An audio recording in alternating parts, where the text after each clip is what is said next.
come back to that in a moment, actually. But I've known Simon for a few years, and I'll come back to that as well. But I can tell you, Simon is going to be a fantastic guest. So let's just do a bit of a recap of Simon. So I've actually been at UK TV for 10 years in various marketing, innovation, commercial, transformation roles, most recently as Chief Marketing and Innovation Officer.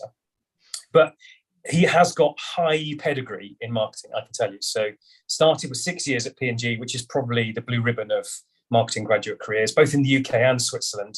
Worked on some household brands, Flash, Febreze, Very Liquid. And I think did the archetypal assistant brand manager, senior brand manager. So that's a cracking start. Then 6 years at Pepsi, again, a string of great brands, Tropicana, Naked, Walkers, marketing manager through to senior marketing manager through to marketing director. So all sounds quite linear.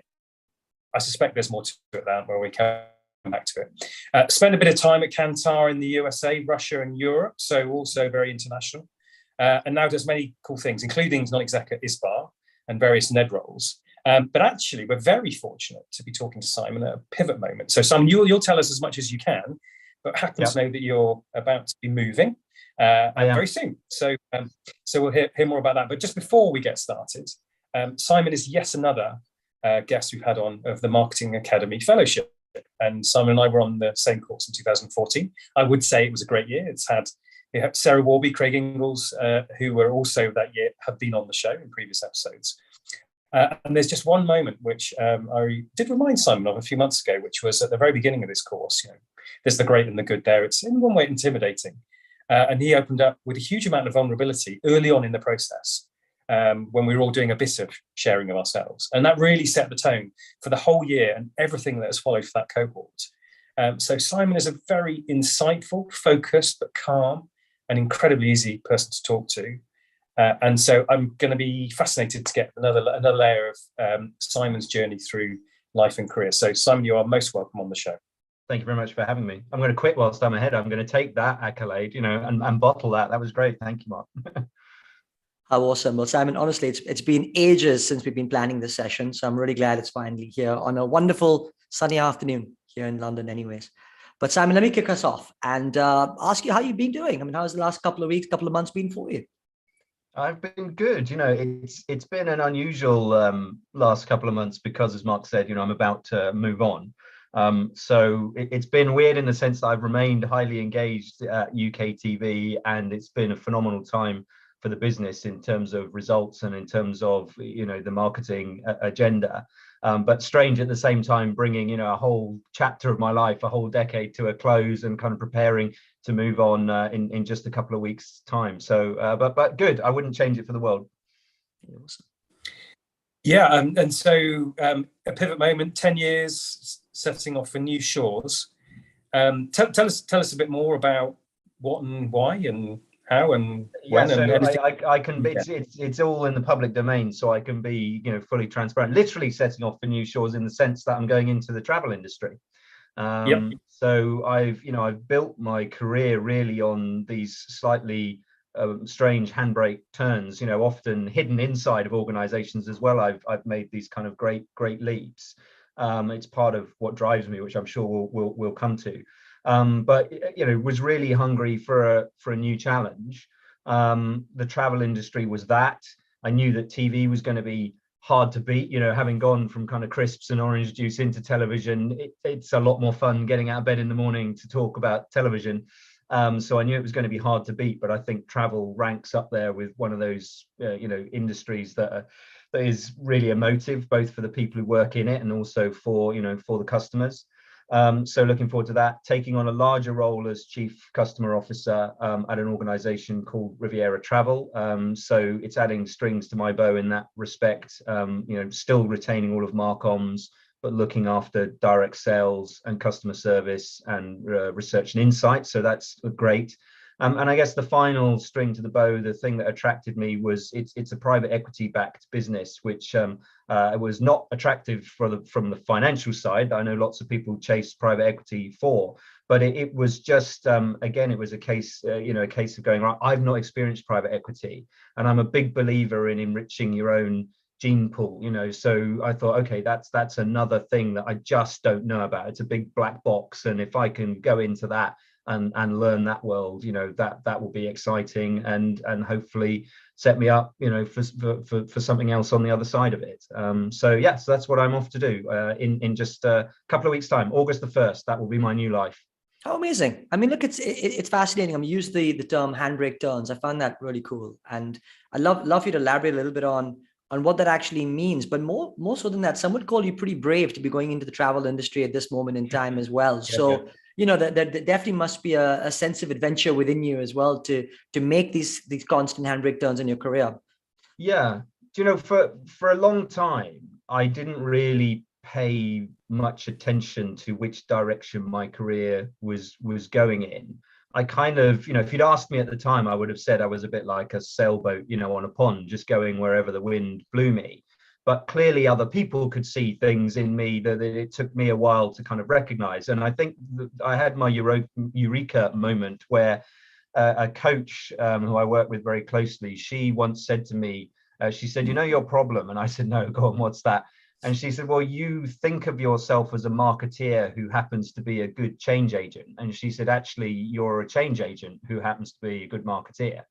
And that was the eureka moment. And when I then stood back and looked at my career, that is what defines my career. I point myself at change.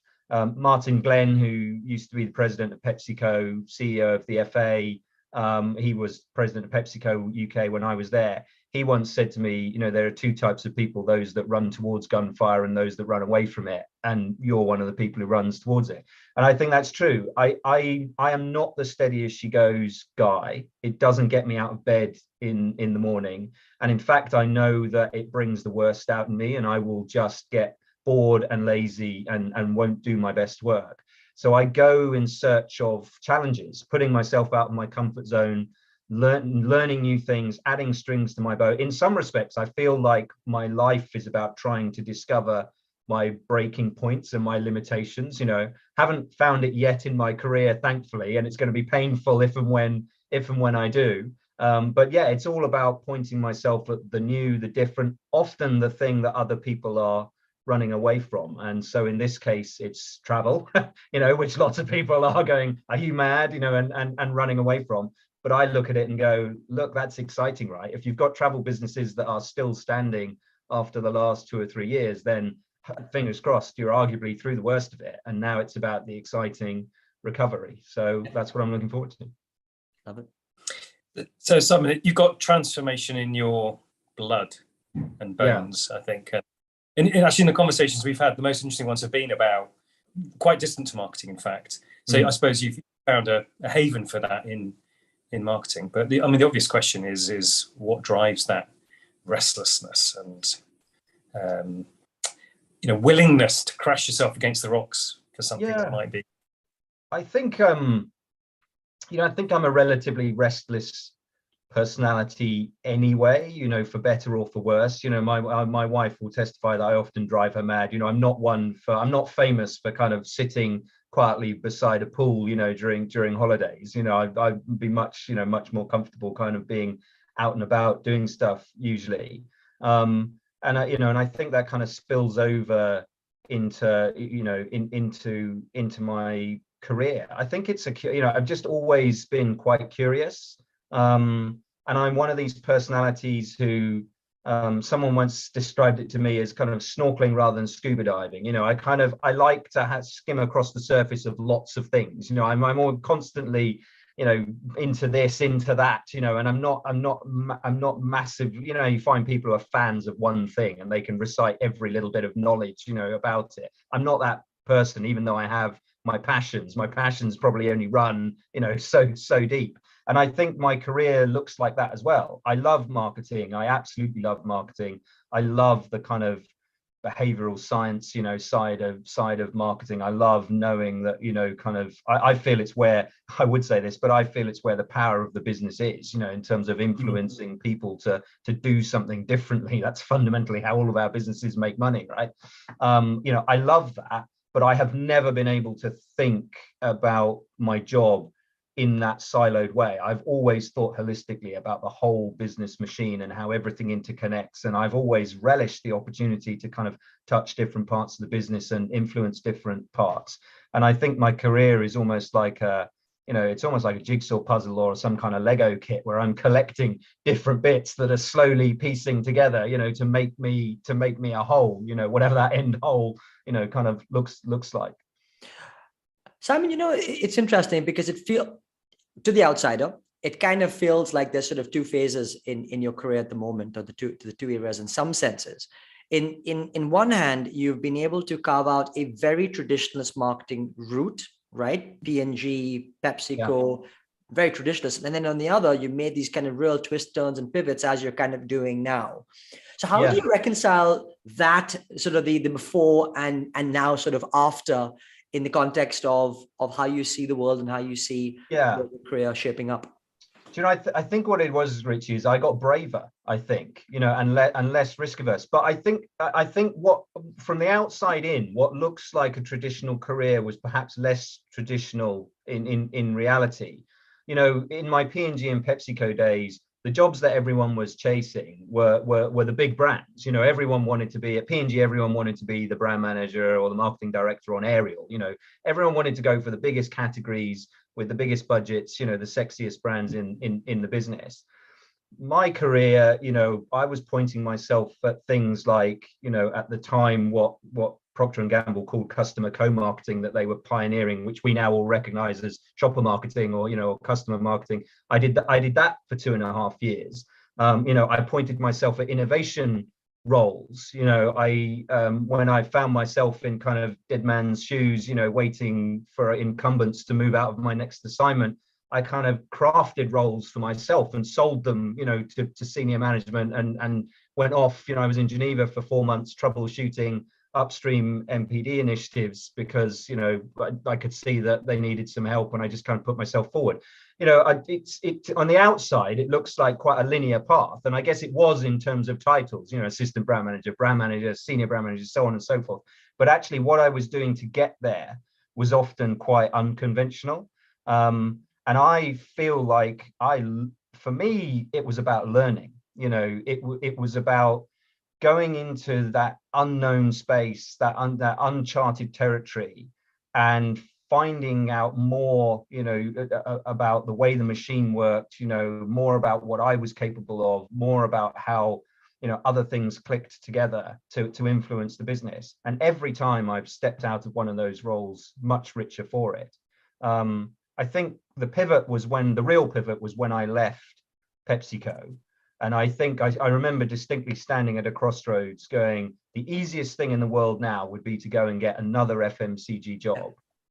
But I didn't want to be branded the FMCG kid. I thought if I do that, at that point, I was getting close to 15 years in FMCG. I was thinking if I do another FMCG job, that is it. I will be, no one will ever touch me for anything else. So I thought, right, if there's an itch to scratch, now is the time.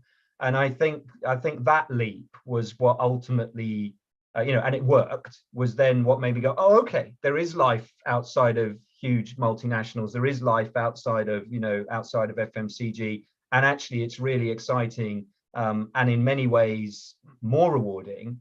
And I think that was what gave me the bravery then to take on an even more unconventional path. And obviously television was the next move after that. Amazing. So you're happy to tread where others fear to? Maybe, yeah. Yeah. So some people don't have that chutzpah. Yeah. So where does it come from? We're all a product of our past. So what can you put your finger on why you think that is true in you? Yeah, I don't think one is right or wrong at all. I think it all comes down to, as you say, to who we are. I think there are things probably lurking in, all of us, in our upbringings, in our childhoods. I think a lot of it for me was, so some of what drives me is chasing security. Now you and I have talked about this before. I come from a relatively humble background. My dad was a self-employed builder. My mum was a medical secretary. My granddad was a postman, et cetera, et cetera. And I back in the kind of 90s, I watched my dad lose his business. I watched it go bust, and and for whatever reason he chose it would be to leave me at home. I think I was about 14, 15 at the time, the day the bailiffs came around, to kind of take everything away. And that had a profound impact on me. And I think that really drove me forward to want to succeed in business, not because I was chasing a mansion house anywhere, but because I made one simple promise to myself, and it was that was never ever going to happen to me, and my family. And I think what that's driven in me is also a sense of, I think really where this kind of constantly chasing new things comes from is what I believe is a healthy degree of kind of modesty and humility in myself, in the sense that I never believe that I'm good enough. I think, you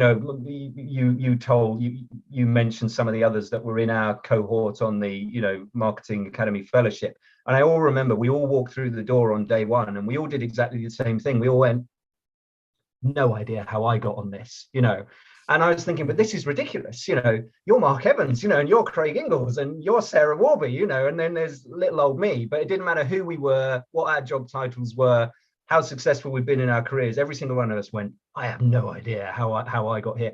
And I think that's actually a really interesting ingredient for a lot of the people that find themselves on the Marketing Academy Fellowship. And I think it's a large part of why we are all, thankfully successful, because I think it's healthy.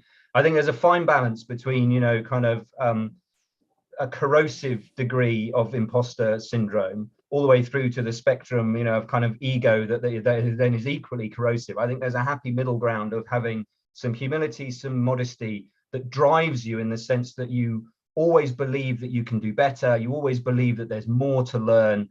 You always believe that adding those strings to your bow can only make you a better person in terms of what you can then give back to others. And I think that is what drives me. I never want to go to my grave with what if, kind of on my headstone, what if I tried that, et cetera, et cetera. I want to find out, Wow. I mean, incredible, really. And it's funny you say that, because I look at all of you guys going, well, you guys are like the kingpins, and it's just like you say it, it's never ending in the context of looking at others and feeling like that. And it's it's humbling actually when someone like yourself says that. And thank you for sharing that story about your dad. I mean, that must be my pleasure. But that must be really, really tough. And I mean, I certainly haven't had that experience, but certainly, similar in the context of difficult times as a youngster. I mean, how do you think that's, I mean, you talked about security as being a big lever for you now. I mean, are there any other things that you think have had, sort of, having a long-term impact, or things that period of time for you has kind of, held you back or pushed you forward? Or yeah, I think also, there are times that I look back and, I don't deal well with failure, as my wife likes to tell me, because thankfully, because it doesn't happen very often, which I think is a good thing. She would probably say it's a bad thing. But, I think the times where I have failed, often I can trace it back to having got lazy or having got too complacent, and perhaps not having given it my all. And that's actually one of the things that makes me cross with myself. How sometimes you can have this almost out of body experience where you're not quite giving it your all, you're not on your A game, but even though it, you can't quite stop yourself, and so I think that as well, I think kind of influences me to to keep pointing myself at new things and to keep trying, and to keep looking to learn and and develop. And I think also I think I've learned also to talk about those failures more, because I think talking about them helps you to understand them and helps you to learn from them, and others can bring some really valuable perspectives. I think certainly in my younger years and certainly in my early career, I was scared of talking about failure because I somehow thought I would get penalized for it, or that I would be judged, in a dangerous way, for doing that. So I kind of kept it all bottled up. Whereas now, I think, I'm a big believer in owning your failures. I absolutely believe that you learn way more from your failures than you ever learn from your successes. And if I was ever presented with a choice, if you can go back over your life and either keep all the failures or keep all the successes, I would, it sounds crazy, but I would keep the failures, because they are the things that have shaped me. It's not the successes that have shaped me. Yeah, we hear this time and time again, and the cliche, you can't fail to learn. I know there's also deep resilience in you, Simon, and the pandemic has challenged everybody, but and not least because I think you're a very present person. Yeah. So here we are, the lockdowns, and you unfortunately broke your leg quite badly. So not only you've got sort of double frustration and restriction. So tell us a bit about that and how you cope with that and what you learned from that. Yeah, I did find lockdown really hard. You're right. I get my energy from being around people, and I'd much rather be physically present, with people. So I was struggling. And I think, one of the other things I struggled with, which, I don't think gets talked about enough, and this is kind of now sympathy with my peer group, is, they say it's lonely at the top. And I think it is in that respect, because you're looking after everybody else. You're looking after your direct reports, they're looking after their teams. You're trying to provide an umbrella of support for everyone. There are not very many people that are looking after you, and really not very many at all, and so I found that hard, because I didn't really have anywhere to go, to kind of decompress. And I couldn't really do it. My wife's a teacher, so she was the last person in the world that I could kind of, decompress to, because she was having it way harder than I was. I did struggle. And then, as you say, I kind of promptly started to fall apart, kind of managed to break my ankle very badly in 2 places by trying to exercise in my own garage. That was rather embarrassing. Ended up wearing glasses, which was a new kind of thing for me as well, and then ended up having surgery on my jaw. So lockdown was not a fun experience for me. I did struggle with it, but again, I think I learned from it. I learned a lot more about, as you say, how resilient I am, and I think I was surprised at just how resilient I really am able to be. But at the same time, I know where my boundaries were, and I think it made me realize I have to take better care of myself. I think leaders often put themselves last in the equation, but actually there's an argument for saying you've got to at least put yourself on an equal footing with everyone else when it comes to kind of well-being and looking after yourself, because otherwise, how can you look after other people if you yourself are not in a fit state? People are looking for you to make decisions. People are looking for you to kind of be an emotional rock for them. How can you do that if you are not in a fit state yourself? So I certainly learned a lot in that respect. But I think also it helped me to really get comfortable with what some of my limitations are. It helped me to get comfortable with everyone's got strengths and weaknesses, right? And I think I grew up in a corporate culture where the focus was on trying to iron out everybody's weaknesses, and get them up to a kind of threshold level. And actually, there are some things where I now go, do you know what? I'm just not very good at that, and I'm never going to be very good at that. So that's okay. I just have to be open and honest about it, and then surround myself with other people who can compensate for that. Oh, Simon, absolutely. There's plenty of people who'll be listening in right now who, would be looking to forge a career like yourself. A multitude of sectors, industries, and of course, at the top of the marketing game, right? And I just wondered if there's any advice or guidance you would share, but maybe some of the things or tips that you've been able to, that's held you in good stead over the years to help as you sort of climb that ladder. Yeah, I was given one really great bit of advice that I was given that I would absolutely adhere to. It was once an old general manager at PepsiCo once said to me, the most important thing you can do is run your own race. And what she meant by that is forget what's happening to other people, or forget what other people are doing, forget the rainbows that they're chasing. Know what gets you out of bed in the morning. It's what I call my transferable motivators. know what it is that gets you out of bed in the morning, the type of work you like doing, that, you know, the skills that you like employing, that you could identify in any industry, you know, in any job, in any function. And if you know what those things are, they act like a kind of true North Star for you.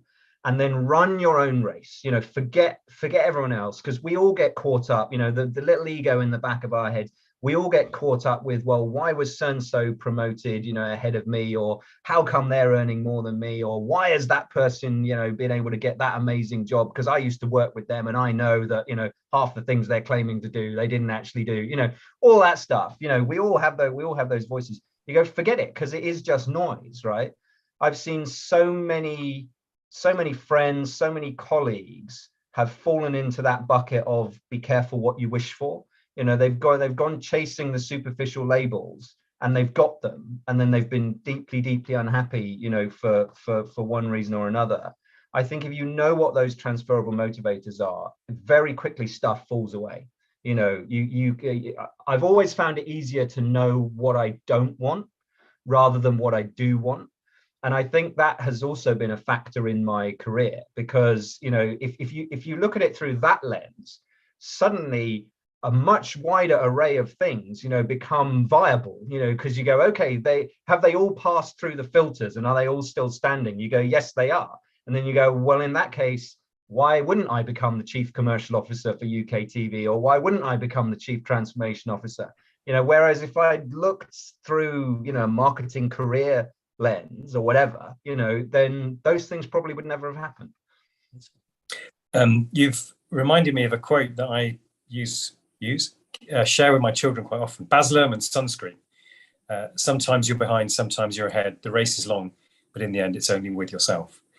Which is actually a good segue to my question. If I talk about family, wife's a teacher, my wife's a nurse, and I just want to talk a little bit about how you think she might balance you out. You sort of alluded to a little bit, but if I take Lorna, for example, she'll say very quickly if I'm disappearing up somewhere in this sort of corporate la-la land.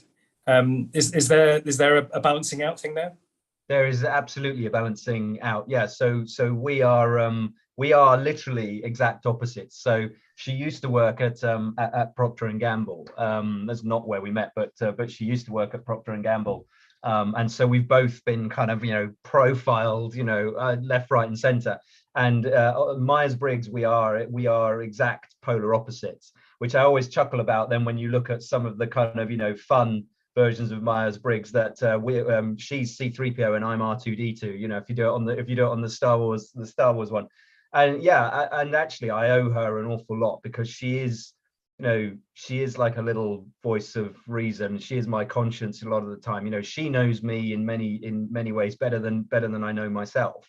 And while sometimes it can be a little bit painful, you know, to hear some of the things, it's really useful to have that kind of counter foil, you know. And so, yeah, I don't think I would be able to do, you know, what I've done without her, you know, as a kind of additional voice and sounding board.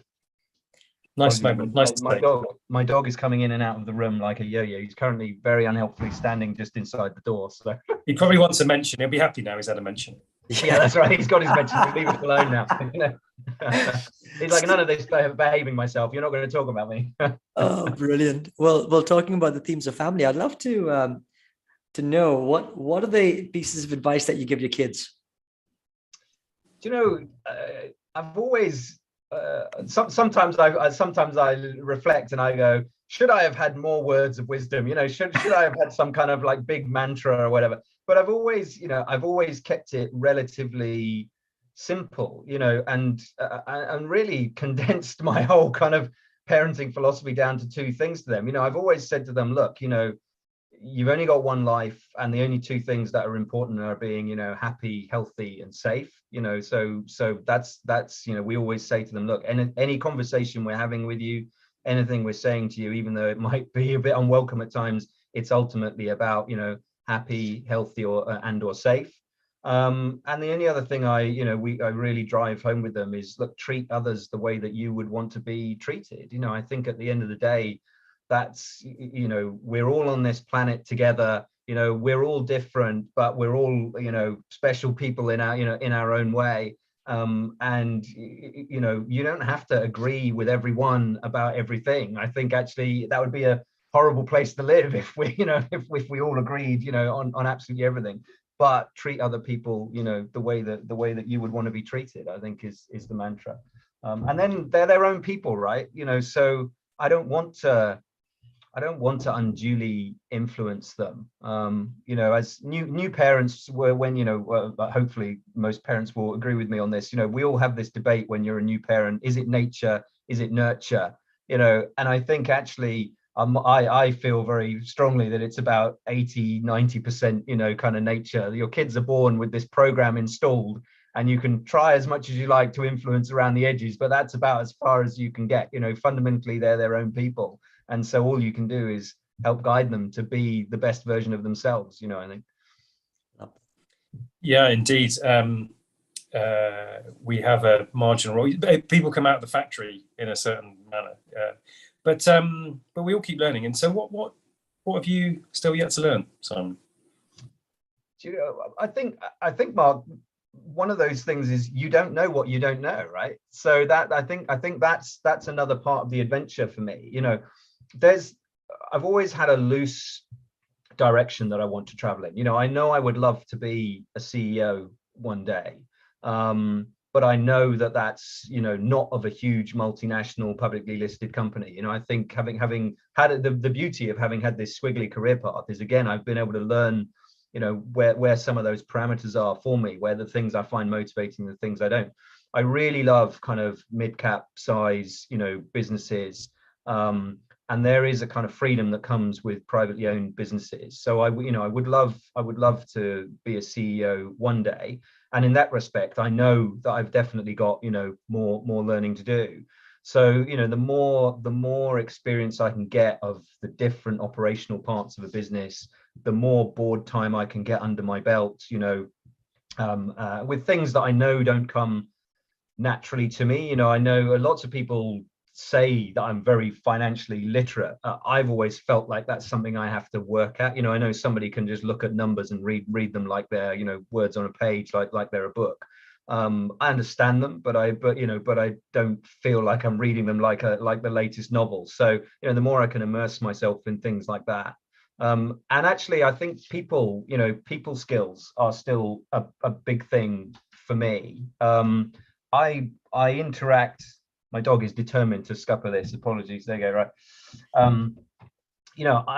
One thing I think I'm not particularly skilled at, in the sense that there are people who are way better than I am, is I'm not very good at interaction at scale. I much prefer. So I think, for example, my direct reports would have probably a slightly different view to me, than my wider team, because I'm much better in small group formats. I'm much better, one-on-one, than I am kind of, projecting, to large groups of people. Very comfortable standing up in front of large groups of people, but actually, I'm actually quite a shy person inside, which might sound a bit weird. If you threw me in a party, for example, I would always gravitate towards the people I know, and unless somebody forced me not to, I would probably spend the whole night stood in a corner chatting to the 3 people I know,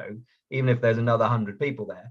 I'm not the person who will just walk up to the other 100 and strike a conversation. I actually feel a bit awkward, and a little bit uncomfortable. And I kind of am like that. I've learned to put on a bit of a veneer. I can do the jazz hands. I can stand up in front of people. I don't get particularly stressed out by that, but it's not my natural skill set. So again, I think, more people stuff, I think, is a great thing to keep learning. And obviously, to a degree, the more you climb the ladder, the bigger the teams you look after, the more of that kind of thing you have to do. So I could definitely sharpen the saw there. It's great. It's actually great to hear that someone can achieve all that you have, and yet, feel like, and I think perhaps a bit more perception that you're less comfortable in those sort of environments, and doing those sort of things. It's quite incredible, actually, because there's certainly, amongst sort of my people that I know, we always talk about the value of networking, for example, and the need to constantly be doing this, and yet it doesn't feel like that's played a massive role, or maybe it has. What do you think? Do you know, actually, I am now a massive advocate of networking. I always used to shun it, and I always used to poo-poo it. I think partly because it was something that didn't come naturally, and I felt a little uncomfortable with it. But I think partly because I had a misunderstanding of it. I thought it was a lot of kind of, people blowing smoke up each other's, proverbials, as it were. But actually, what I realized is you never know where the next interesting conversation is going to come from. You never know where the next opportunity is going to come. You never know where the next learning moment is going to come from. And in that respect, network, has been phenomenal. This is because of network. There's no two ways about it. And I think, as Mark said, the Marketing Academy Fellowship for us was back in 2014. We're just as close as a group as we've ever been, and that network has grown. And we're all part of this much bigger academy community now. So network is brilliant. My first, in fact, two of my non-exec roles came as a direct result of networking. I wasn't even looking for them at the time, and they literally, I tripped over them in conversation, that if I hadn't have been having, if I just hadn't, kind of thrown into conversation that was something I was thinking about, those two things would never have come about, but they just floated to the surface because of network. Well, and good things happen to good people. Let's not forget. So thank you. we are coming towards the end. So we've covered loads of ground, but it'd be interesting just to hear about, you've still got future adventures to be told, but what would you like your legacy to be?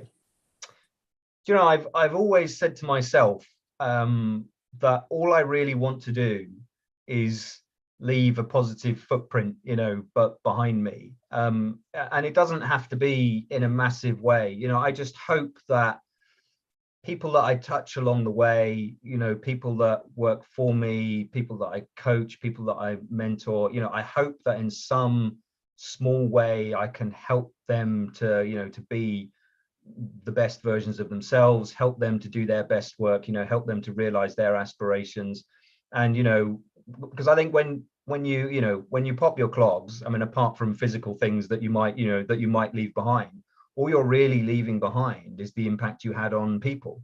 And I really hope that, that's all I would want, is that, some people will remember me and will feel like they took something positive away from their interaction with me, that they will see forward and, and pay forward themselves. If that happens, I'd be a very happy man. Wow.